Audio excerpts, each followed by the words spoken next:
Lutang, lutang, nasa Malacanang. Andyan na sa Malacanang, si Lutang. Direkrot, di ba nga, si Lutang sa Malacanang. Andyan na mga kababayan. Oh, nag-practice na ba ito? For the first time in history mga kababayan, matapos po ha, ng ilang taon, nag-iwasan ito si Lutang at saka si Bangag mga kababayan. Ngayon, matapos puntahan ni BBM mga kababayan, ilang araw lang ha, puntahan doon sa Naga. Andyan na si Leni Robredo sa Palasyo Malacanang mga kababayan. Nagpa-practice na ba? Nakatingin pa si Bangag Eto yung medyas ko Ang medyas ko andito na. Ano ba yung mo, Lenny? Outfit mo, Lenny? Para kang, Lord. Ano ito mga kababayan? Parang creepy masyado itong outfit ni Lenny. Para lang, tayo lang pinagpatong-patong mga kababayan. Ayan na siya. Balita natin after that, nag-meeting daw mga kababayan. Talagang sinadya nila na mayroong event. Thank you. Para mayroon silang reason mga kababayan na papuntahin dyan si Lutang. And then, na sila mga kababayan, usap-usap. Please exit to your right. Exit! Layas! Lutang. Ayan mga kababayan, nakakatawa no. Si Lutang, si Leni Robredo at si Isko COVID mga kababayan. Pareho nang bungangag kay Bongbong Marcos. Ang kulang na lang dito si Lacson mga kababayan at si Pacquiao. Lahat na no? 'Di ba magkalaban sila mga kababayan sa sa eleksyon dati?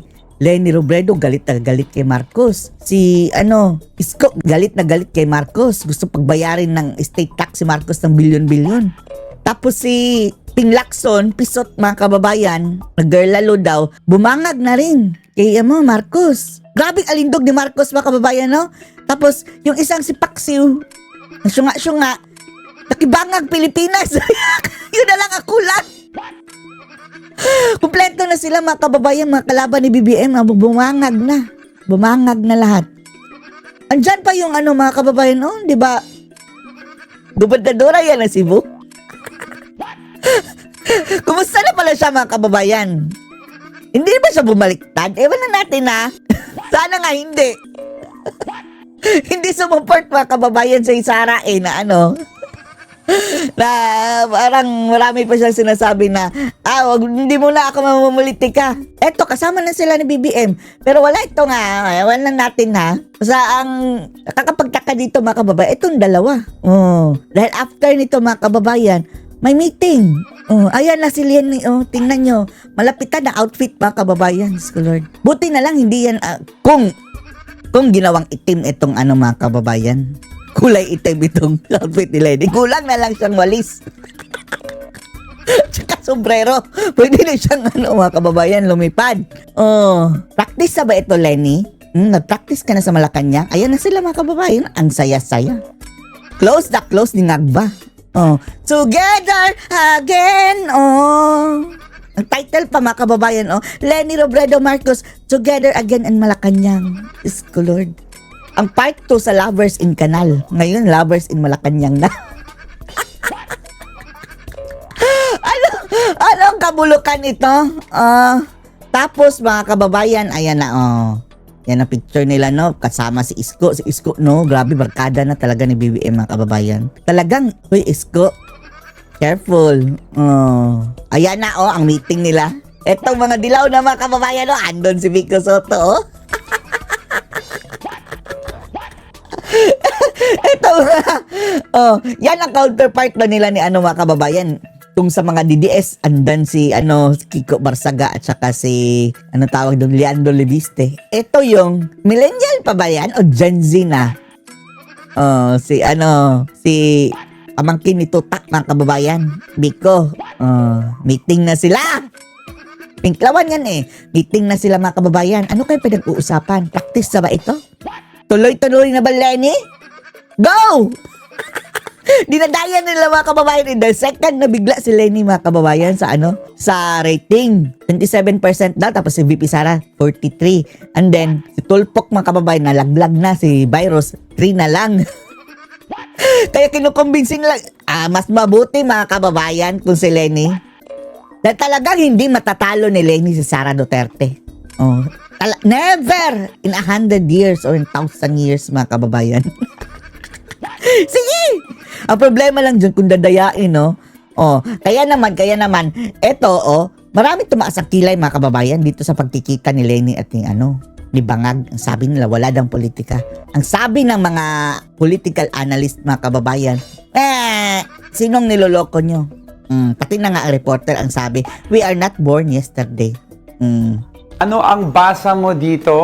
They will tell you it's public service. It was not a Public coincidence. service lang daw ang kanilang pagkikita. Tapos, grabe no, si Biba Bangag mga kababayan, nung sinalantan ng lindol at baha, yung iba't ibang lugar sa Cebu, pati sa Cebu mga kababayan.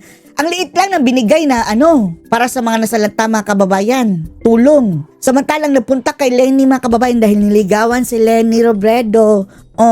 Nagbigay ng 500 million mga kababayan, kalahating bilyon para i-repair sa Jesse Robredo Gymnasium, Diyos ko Lord. Isang puntahan lang yan, Bangag. Next puntahan, iba na naman. Pero kung doon sa nasalanta, ang kuripot ni Bangag mga kababayan, Diyos ko. It was not planned. But I also believe in the saying, I wasn't born yesterday. Oh, they are not born yesterday. Hindi sila naniniwala na walang politika dyan sa pagbisita ni Bangag.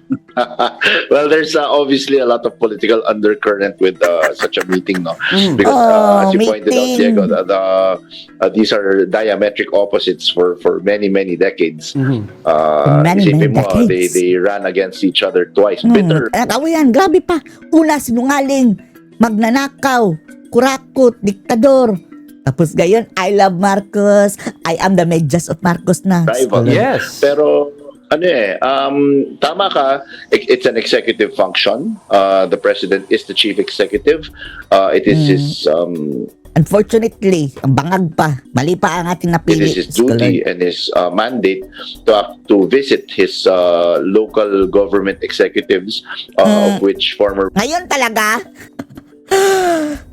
almost 4 years mga kababayan na hindi sila nagpansinan, tapos ngayon biglang bumisita dahil nagdeklara si VP Sara, and then napapunta bigla din si Lutang sa Vice Malacanang. President Lenny is, no, kasama pa niya si Secretary Vince, thus adding that added Isa veneer pang hunggong-hunggong of Dison. official dumb. Pero we were not born yesterday. We are not born yesterday. Maraming nayanig dito, especially with the pink socks. Pink socks! And the very cordial and the very seemingly collaborative. Insulto yan. Na-reduce sa pagiging medyas mga kababayan. Pagsuot sa paa, inaapakan lang ni Bangag mga kababayan si Lenny Robredo. Visuals na nakita natin with President Wag mo sabihin Bangag na pati sa lawal mo pink. Marcos Jr. and former Vice President Lenny, thus spurring talks of ano ba to? Alyansa na ba to? Meron na bang meeting of the minds, meeting of the forces, a combination? Meeting na nga sa Malacanang ngayon So yun yung usap-usapin ngayon. Yeah, I'd like to ask you about that, Alan. No?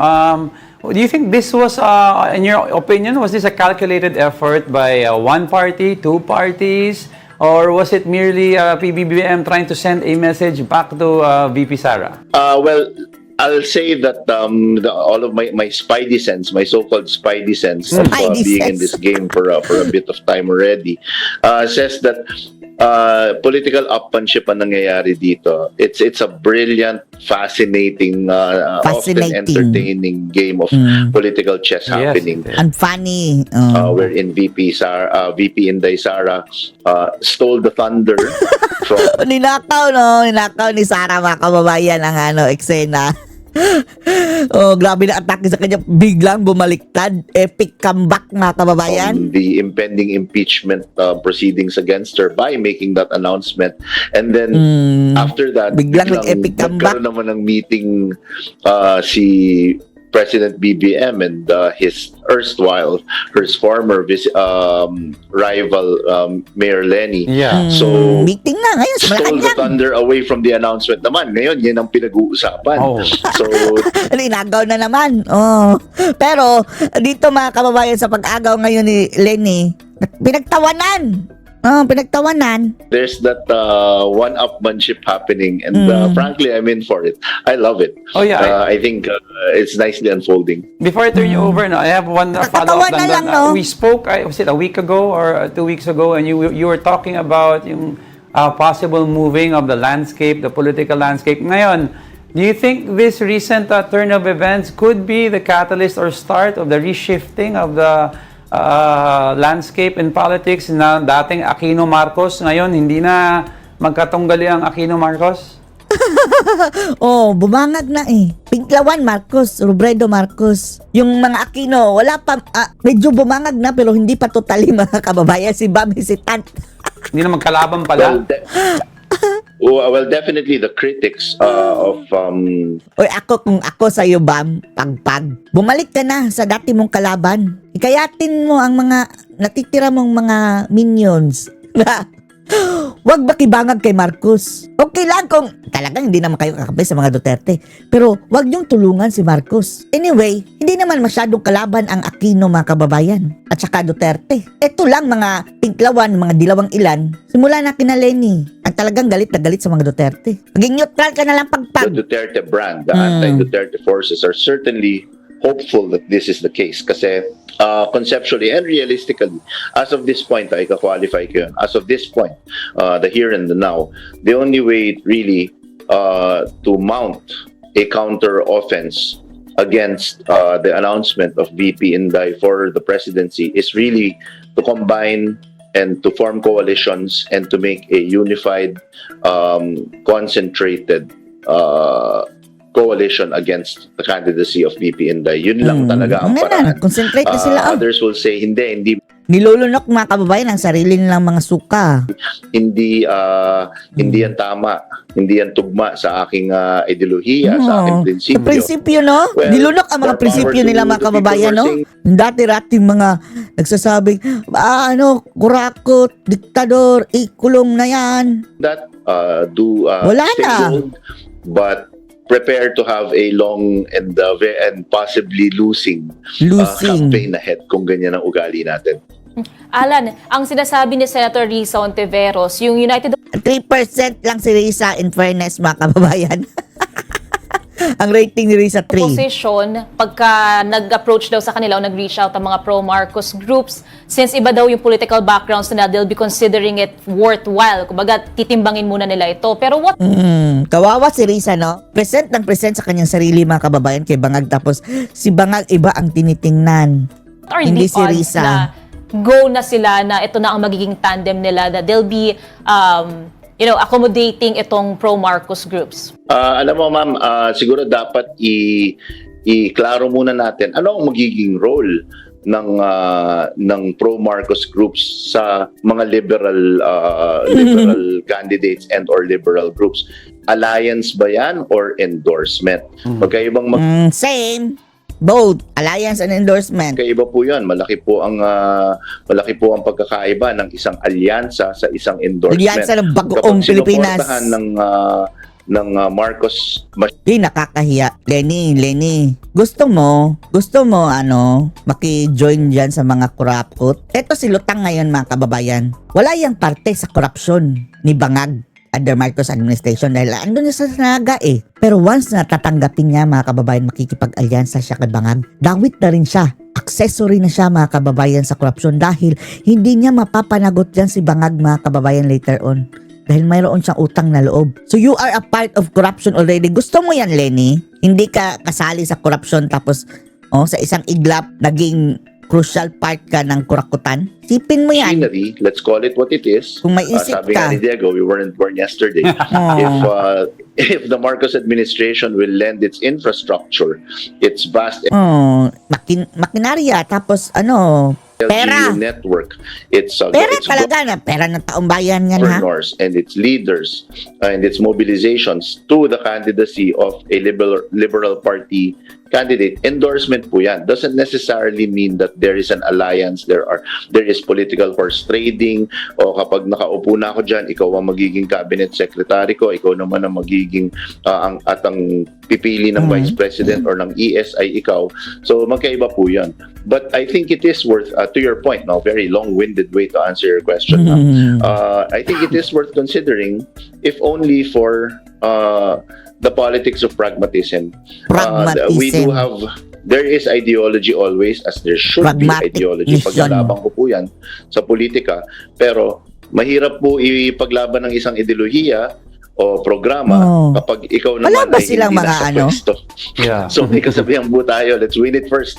Let's get the seat and then let's institute reform. Hard to institute reform from the sidelines. Alan, ang sinasabi rin dito, importante raw na yung common candidate nila or yung standard bearers nila, ma-establish talaga nila ito with common principles.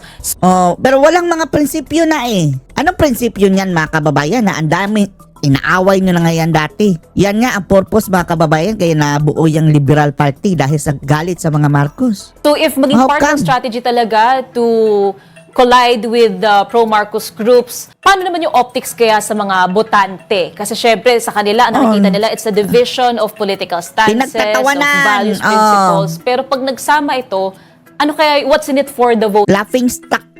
naman, especially the youth? Ang ano dyan kasi is it's a calculated risk. Absolutely, there will be some fall off. There will be some cast off. May mga nata-turn off talaga. Even now, makikita natin sa social media. Halimbawa, si Senator Bam, last week talagang binatikos. Inupakan si Senator Bam sa social media. Pati yung kanyang mga perceived ideological allies na in-interview. Tinimbang talagang kang takanta-taka, napakamot ulo at nagalit dun sa sinabi niyang ideally ang mga crimes against humanity dapat dito na lang Mukhang nakapag-isip-isip na si Bambam, mga kababayan. Remember, Bambam, yan ang mga Marcos, kaaway na yung pamilya. elitist. So he experienced some backlash from that, as this kind of tandem will. But ultimately, it's a calculated risk that there are probably more voters who will say, yes, this is what we need. I'm willing to set that aside first. Gaya na nasabi ko, iba yung endorsement sa alyansa. Pag in-endorse lang naman yan, the mentality is, and I know this is such a pedestrian way to put it, and a terrible analogy to use. Parang yung kaaway mo, kumain kayo sa iisang restaurant at pareho kayo nasarapan. So, I mean, you're just Sarapan. an endorsement is just that you're supporting the candidacy of somebody, not necessarily co-opting or not necessarily sharing ideologies. If that sounds a bit transactional, Transactional that's the talaga. difference kasi between an endorsement and an alliance. Yung alliance, yan ang transactional. Nagpapalitan kayo, you're giving Binigyan na nga ng 500 million para sa Jesse Robredo, gymnasium. Transaction na. you're giving them concessions, you're giving them future appointments, iba yon. Okay, Alan, the mere fact that we're talking about this now, something happened a few years back, even before this PBBM election. And you have, please help me understand, what kind of PR messaging effectively did PBBM have to a point Wala. Stupidity. when he hit the ground running as president? Parang he endeared himself right away. Not right away, but little by little, he was creeping into the mindset of the yellows and the pinks. That he Dahil sa asawa niyang dilaw, mga kababayan palaka. became acceptable. And kung iisipin mo, the only reason why naging relevant ulit si PBBM, he gained ground, is because President Duterte gave him concessions by burying his Yan nga nabudol. father sa libingan ng mga bayani. Dahil kung And una-una, mga kababayan, napakita ng katotohanan niya si Bangag na dilaw pala ang kanyang lining. Basura yan. had policies that were friendly to PBBM. Was it a matter of PBBM distancing himself from his dad's legacy? Well, that's one, no? That's one. But I think the greater part is, and this is, this is the reality of it. I think it's really the ABS phenomenon. Anybody but Sara or DDH, yung Anybody but Sara. Ano kaya kinagagalit nila kay Sara, mga kababayan, Ito lang namang feeling alta. Galit na galit kay Sara. Duterte diehard haters, kung may DDS, Duterte diehard supporters, nagkaroon din ng DDH. polar opposite yan, yung Duterte diehard haters. And this is a very prevalent psychology, di ba? It's a human behavior. Yeah. The enemy of my enemy is My friend. So, a lot of that is because of that. Ang hindi talaga siguro pinaka-glaring, pinaka mahirap lunukin para sa mga quote-unquote liberals, pinklawans, and the yellows is yung pagpatay sa tao. Yun ang literally getting away with murder. Yung pagpatay talaga. It's really the EJK issue. Tapos yung mga pinatay ng mga adik. And on top of that, there was really very, very pronounced persecution of the quote-unquote yellow pink forces during the time of President Duterte. Not so much during the time of our president now, That's right. Ferdinand Marcos Jr. So it's Not so much? How about Ikitubuloy? Yung nakulong lang naman nung panahon ni Tatay Digong mga kababayan, si Dilima. Dahil, itong si Saba mga kababayan, talagang nagpupunta naman talaga sa Bilibid. Ngayon, tingnan nyo. Ilan ang nadisgrasya mga kababayan? Unang-una si Tatay Digong, si Kibuloy, na nadamay lang mga kababayan dahil sa supporter, si Roque, si Bato, si Bongo, si VP Sara Duterte. O diba? Samantalang nung panahon dati si Dilima lang, which is dapat naman talaga. combination of those factors that has somehow made him acceptable. I won't go so far yet, Diego, as saying appealing, but siguro katanggap-tanggap. Katanggap-tanggap. Okay, now let's move forward a little bit. Forward na lang kay para now that mukhang mali na yung analysis mo anal eh. We have these two events, VP Sara announcing her candidacy, and you have PBBM wearing his pink socks. Bababangag. Ano makikita mong Reduce. galawan from may lobbying na mangyayari dyan? He's reduced of you have to face it, 18 months is a critical time for election. So ano Reduced makikita mong to movement sa being Congress, particularly sa mga LGUs also? Malaking bagay ang LGUs sa election. Ang dream scenario para sa let's take it from a lens of paano mamamatch or paano tatalunin ang tidal wave of Duterte, the Duterte forces. How do you match that or at least stop that? Let's take it from that lens para lang malinaw sa ating You can't. Para malinaw lang, you can't. mga nanonood at taga-pakinig. Duterte tidal The wave. dream scenario is if you get Tsunami pa nga yan eh. a charismatic, crusader type candidate. In this case, the highest statistical one ranked right now is Vice President Leni Robredo, former Vice President Leni Second na Robredo. daw. And then you tandem Biglang naging her second with- si Lutang mga kababayan, na lang. Pinuntahan lang ni Bangag. Naging second agad daw mga kababayan. 27 agad. a populist, fully formed, fully developed, mass-based politician. I mentioned Senator Erwin Tulfo. Ay, Diyos ko. Wala na eh. Bumangag na si Tulfo mga kababayan eh. Lahat kasi mga kababayan na lumalapit dyan kay BBM is nasisira. Kaya warning sa inyo, Isko, di ba? Malapit-lapit pati yung governor ng Cebu na si Pam. Distance yourself. Alam niyong magnanakaw yan eh. Alam ng tao mga kababayan na magnanakaw yung si Marcos, kurakot. Dapat nga mga kababayan panagutin yan. Nung talagang paiiralin natin yung justisya, impeach siya yung Bangag na yan. Pakulong na yan. Hindi na maganda ang mga kababayan pinagagawa niya sa ating bansa. Previously. Interesting. Distance yourself. Tapos backed up by the administration, the current administration's machinery of governors, mayors, leaders, mobilization. Yan ang medyo matinding fortress yan. Mukhang may alam ka, Fortress Alan. in Juggernaut fight. yan. Mukhang may alam ka. Well, I mean, I'm just enjoying everything from the rafters as much as you guys. So tignan natin how things will develop. Alan, siguro last question na lang din from me. Ito kasing si Liberal Party member at House Senior Deputy Minority Leader, si Representative Edgar Erice, kalalabas lang, naniniwala raw siya na si Pinoy hindi raw susuportahan yung 2028 coalition with the Marcos administration. O talaga, Aquino eh. Moving forward, kung sakaling mangyari ito, are we also seeing a falling out sa Liberal Party na mismo? unang-una, binabati ko si Kong Egay. Magkasama lang kami nung Sabado, no? Kong, talagang I respect your opinion, especially when it comes to matters concerning what or how the late President Pinoy would feel. Yun na nga, magkakaroon ng konting cast-off sa mga, and I hate to use this term. I don't mean to use this term in a pejorative manner or offensive manner, pero yung mga purists, may cast-off yan. Hindi talaga, whatever happens, they cannot. Isipin nyo they na will lang not ha, be able to reconcile. kung anong ginawa ng mga Marcos sa inyo nung martialo, tapos ngayon mga kababayan, nakibangag kayo. What a shame. What a shame. Ang isang working partnership between the liberal forces and the Marcos administration. More power to you and more power to them. We respect that. But again, the gamble is there's now politics of pragmatism, especially among the Gen Z and the new voters who will see and realize, yun na nga, it's hard to institute change from the sidelines. Yeah. If you want to institute change, you have to be in the playing court.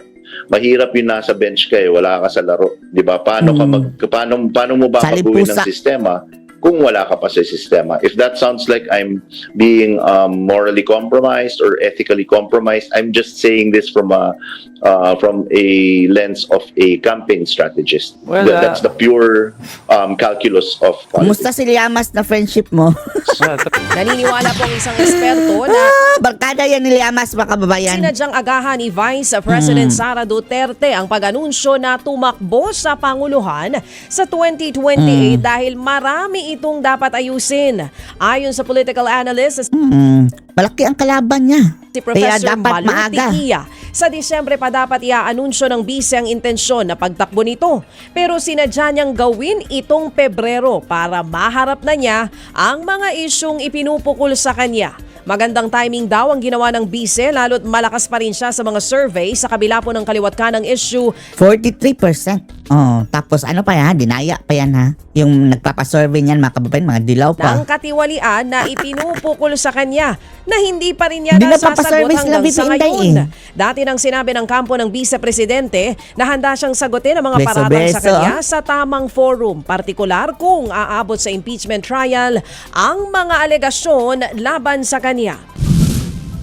Wala ka ate-ate si VP Sara, mga kababayan, no? explore ano ang Pagbeso-beso? possibility tumakbo, saan ako mahina, saan ako malakas, at magandang timing ang impeachment kasi nakita naman natin kung paano na dinurog si Vice dinurog. Presidente. Halos Araw-araw. malugmok siya.